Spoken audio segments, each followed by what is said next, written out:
Добрый день, дорогие дамы и господа. Мировое сообщество, лидеры стран, член Организации Объединенных Наций, независимые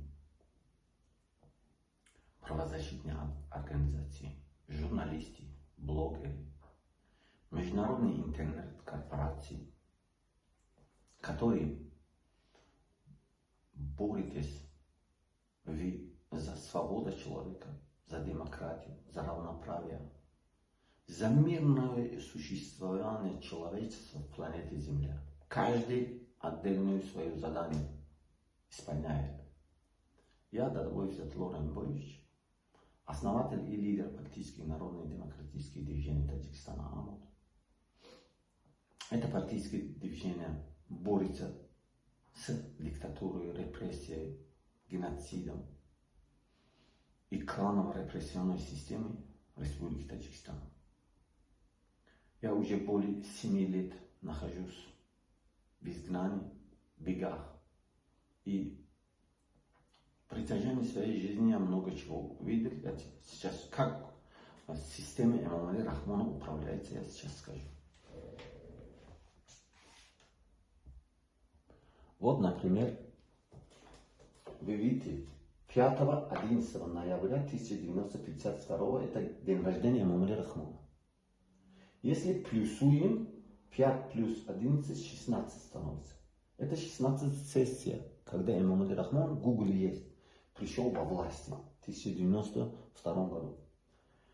А вот это, если плюсуем, 1952, 17 получается. Если 16 плюс 17, 33. 3 плюс 3, 6 становится. Это первый 6.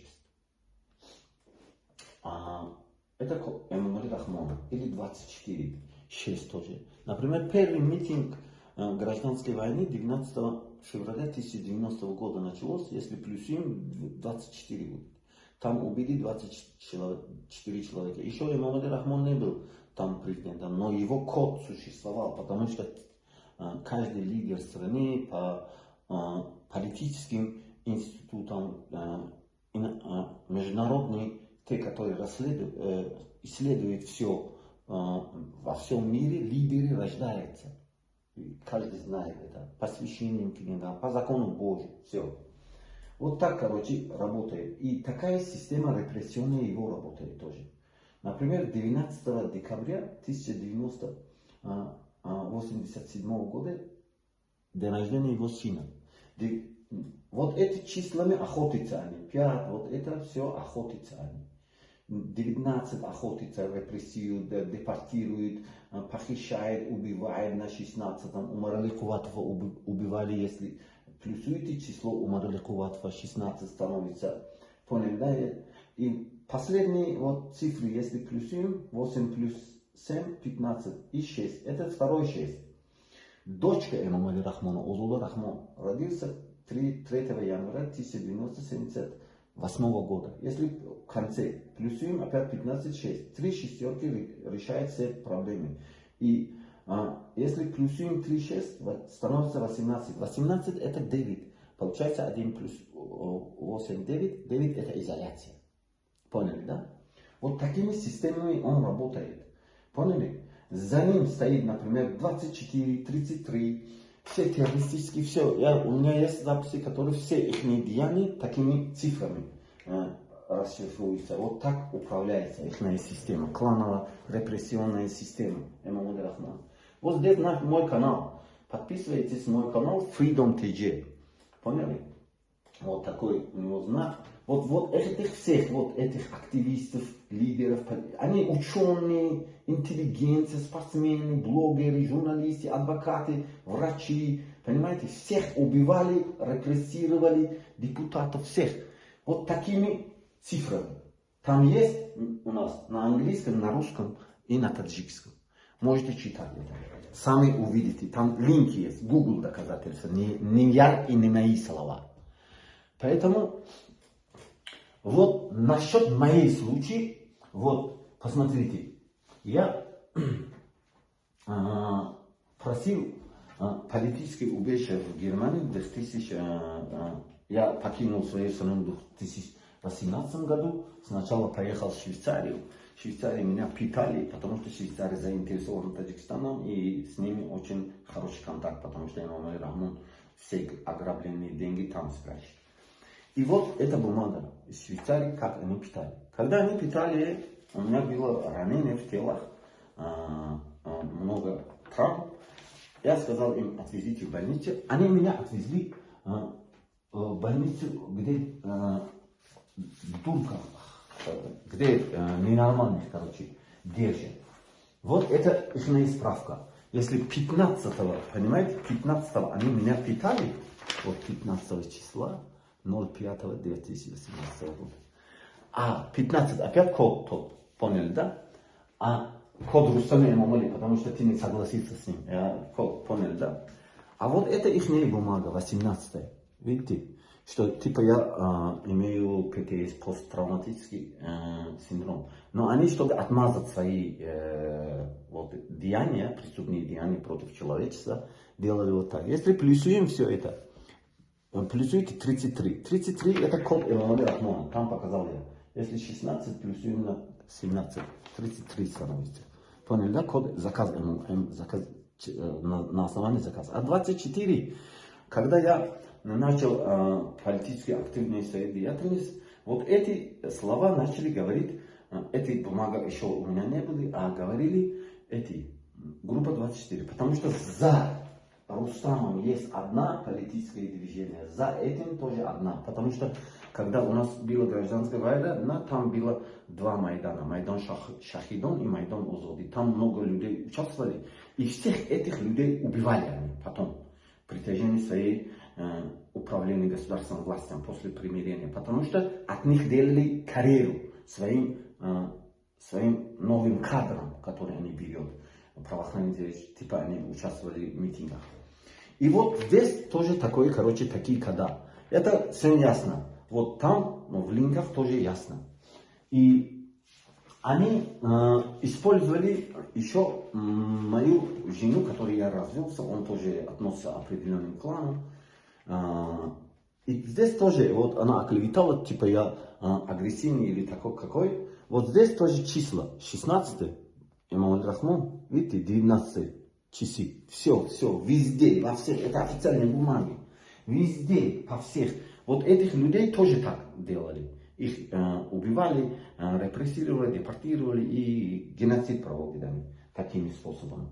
Вот последнее, я в 2018 году пришел после этих нарушений прав человека в Швейцарии, приехал в Германию и просил политическое убежище.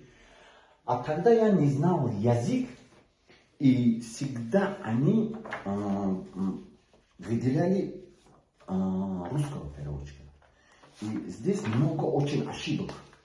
Здесь, видите, интервью. Я исправил. Когда научился язык, потом исправил много чего. Поняли? Во всех бумагах их. Вот.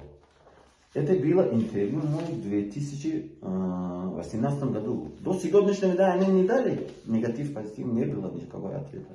Вот. Изолировали просто. Я сейчас скажу, объясню. Вот, везде, короче. И вот эти бумаги, а вот это обещают тоже, вот здесь тоже исправление есть, везде, это все, они чего-то не написали, чтобы очернить, понимаете, очернить. Это сотрудничает власти с другими властями. Вот так, короче, заказ. Настоящий оппозиционер становится объектом бизнеса. Поэтому вот здесь мой интервью, вот здесь тоже много исправлений я написал, очень много здесь, потому что я знаю русский язык, но на 90%, но мой родной язык таджикский язык. И вот немецкий 60% знаю, английский тоже 60% знаю. Поэтому вот после, когда в 2018 году они брали интервью, не дали ответов, изолировали его, оклеветали через жену, здесь все создавали, чтобы изолировать, чтобы тянуть. Я сейчас еще докажу вам. Вот, например, потом 25 июня меня вызвали в банк. После 5 лет вызвали и брали интервью, но от меня не спросили. От меня спросили они, женат или не женат. Я сказал, не женат. Они не спросили от меня, почему я не женат и почему развелся. Понимаете? Если бы они сказали, я бы доказал, вот эти бумаги есть у меня. Все инстанциям, у меня столько бумаг, папками, во всех их клиниках, во все есть у меня бумаги. Вот 16 опять. 16.08 они дали ответ. И здесь не указали, что я не попадаю. Я попадаю под Женевским конвенциям. Все. Я политический активист, политический лидер. Но здесь причину, доводы они привели, что я не сказал о том, что почему я развелся со своей женой. И мое происхождение, то, что там в этих интервьюах, которые я исправил, показал вам, раньше не знал язык, там типа я вырос на улице, что-то другое написано. А они не спросили этот раз, где родился, я сказал, в Сагдийском регионе, Таджикистане, в Сагдийском области, Таджикистане. И учился в таком, служил в таком, юридическим учился, вот так, работал вот в таком месте. Они не спросили опять вот эти причины. Вот по этим двум причинам, то, что несходство, они семейные и личные взяли и доводы привели, чтобы меня отдать на код Эмомали Рахмона. Это 16 числа заказ Эмомали Рахмона. Они намекают во всех бумагах, что за этим стоят Эмомали Рахмон. Поэтому на сопроводительном письмо, видите, на сопроводительном письмо стоит 19.08. Это 19 день рождения его сына. Эмомали Рахмон звонил властям Федеративной Республики Германии, сказал, что отказывайте, а команда Рустама Эмомали должен, обрабатывать, чтобы и другие команды, чтобы репрессировать и депортировать, экстрадировать. Вот такая ситуация. Во всех вот этих активистах, вот этих людей, которые ученые, интеллигенция, журналисты, всех такая схема, такая охота. Поэтому то, что они против меня будут говорить, даже здесь, я никогда не нарушал закон Германии. Никогда. Я сейчас покажу, в каком состоянии я живу. 7 лет в лагерях. 7 лет в лагерях я живу. Они изолировали, интернет мой контролируют, все контролируют, все. Поэтому их уши всегда есть за стеной, чтобы наблюдать. Таким способом они уничтожают одну нацию, правят против друг друга и такие эксперименты проводят над беженцами, над политическими лидерами.